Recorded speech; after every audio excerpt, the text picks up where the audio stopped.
दोस्तों, क्या आप जानते हैं बजरंगबली किसको कहा जाता है? जी हाँ दोस्तों, आप सभी अवश्य ही यह जानते हैं कि बजरंगबली तो हनुमान जी को कहा जाता है। लेकिन दोस्तों, क्या आप जानते हैं कि हनुमान जी को बजरंगबली क्यों कहा जाता है? दोस्तों, इस एपिसोड में मैं आपको यही बताने जा रही हूँ कि बजरंगबली हनुमान जी को ही क्यों कहा जाता है। आइए जानते हैं कि इस बारे में हमारी रामायण में क्या कहा जाता है। दोस्तों, जैसा कि आप जानते हैं, महर्षि वाल्मीकि ने रामायण ग्रंथ की रचना की और वर्षों बाद महाकवि तुलसीदास ने भी रामायण को रामचरितमानस के रूप में लिखा। दोस्तों, वाल्मीकि ऋषि तो त्रेता युग के ऋषि थे, जबकि तुलसीदास जी हमारे आधुनिक युग के ऋषि हैं। तो फिर आइए सुनते हैं कि इन दोनों लोगों ने अपनी अपनी रची हुई किताबों में हनुमान जी को बजरंगी क्यों कहा है। दोस्तों, अगर आपने अभी तक मेरे चैनल को सब्सक्राइब नहीं किया है तो प्लीज़ कर लें और मुझे सपोर्ट अवश्य ही करें। आइए भगवान हनुमान जी के बारे में यह जान लेते हैं कि उन्हें बजरंगी क्यों कहा जाता है। तो दोस्तों, मैं कहानी की शुरुआत करते हुए आपको बता रही हूँ कि हनुमान जी एक बच्चे के स्वभाव वाले इंसान थे और उनकी प्रकृति भी बच्चे की तरह हमेशा जिज्ञासु ही थी। ऐसे में हनुमान जी ने एक बार सीता माता को अपनी मांग में सिंदूर भरते हुए देख लिया। वह नहीं समझ पाए कि सीता माता जी अपने बालों में यह रंगीन लाल कलर क्यों लगा रही हैं। उन्हें तो वह बस एक ईंट के चूरे जैसा ही नजर आ रहा था।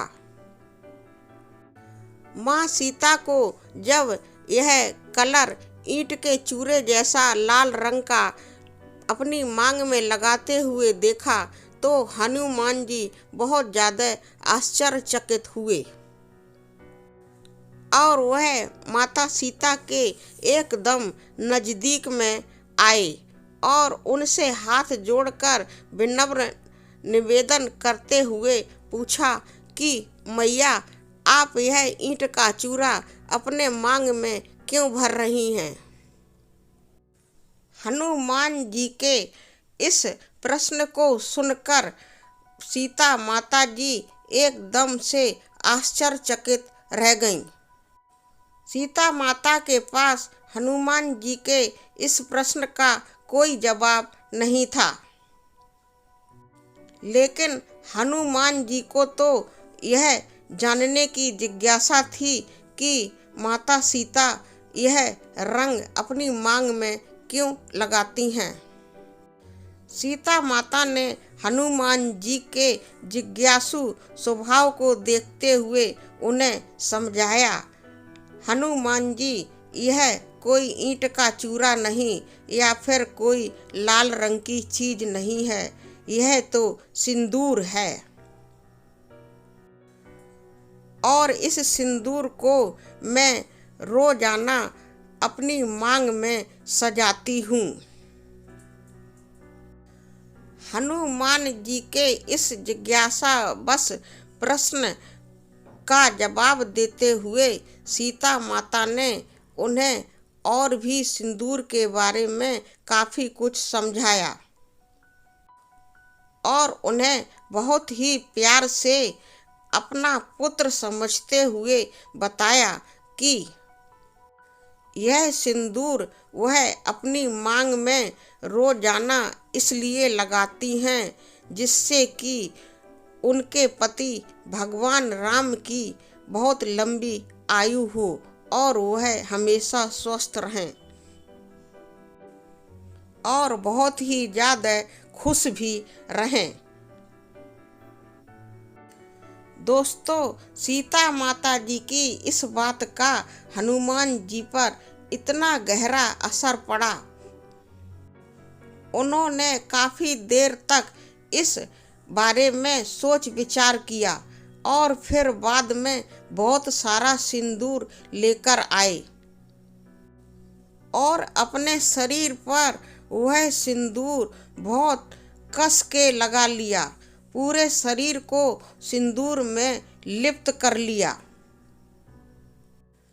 क्योंकि उनके रोम रोम में तो श्री राम ही बसे हुए थे और वह चाहते थे कि मैं भी श्री राम को लंबी आयु की कामना करूं और हनुमान जी ने वैसा ही किया। अपने सारे शरीर को सिंदूर से लिप्त करके वह सीता माता जी को दिखाने के लिए गए और माता जी से कहा कि देखो मैया, मैंने भी अपने शरीर को सिंदूर से लिप्त कर लिया है। अब तो हमारे श्री राम जी की लंबी आयु बहुत लंबी होगी, वह चिरंजीवी होंगे और बहुत खुश भी रहेंगे और अपने कर्तव्य को भी ठीक से निभा सकेंगे। सीता मैया हनुमान जी की बातों को बहुत ध्यान से सुन रही थीं। वहीं उनके शरीर को सिंदूर से लाल भी अचंभित होकर देख रही थीं। हनुमान जी के रंगीन लाल स्वरूप को देखकर सीता मैया को बहुत हंसी आ रही थी। उनकी हंसी को सुनकर श्री राम भी वहां पर आ पहुंचे और वह भी हनुमान जी को ऐसे लाल रंग के रूप में लिप्त देखकर बहुत अचंभित हुए और उनको देखकर बार बार जोर जोर के ठहाके लगा लगा कर हंसने लगे।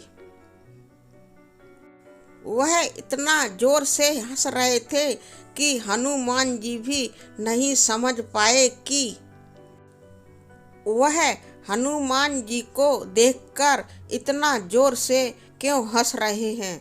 दरअसल दोस्तों, हनुमान जी यह भूल ही गए थे कि उन्होंने अपने तन पर सिंदूर लगा रखा है।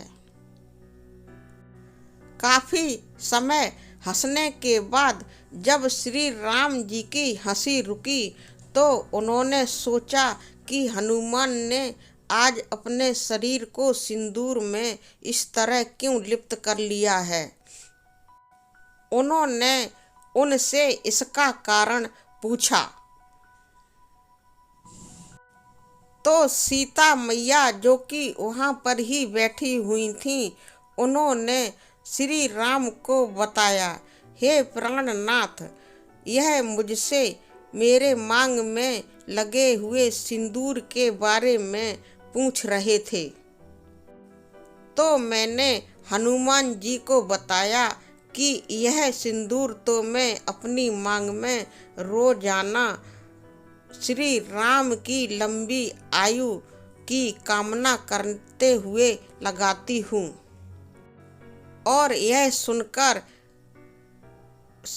हनुमान जी ने भी अपने शरीर को सिंदूर में पूरा लिप्त कर लिया है, क्योंकि हनुमान जी भी आपको उतना ही चाहते हैं जितना कि मैं आपको चाहती हूँ, शायद उससे भी ज्यादा।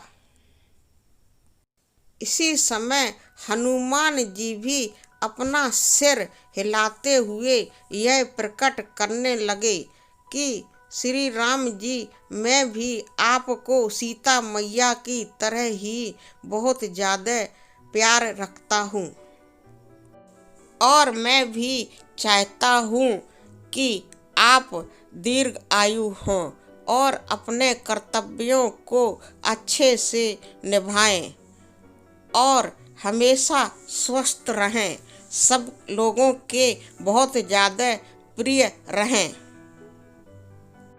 सीता मैया और हनुमान जी के इन सभी शब्दों को सुनकर श्री राम बहुत खुश हुए।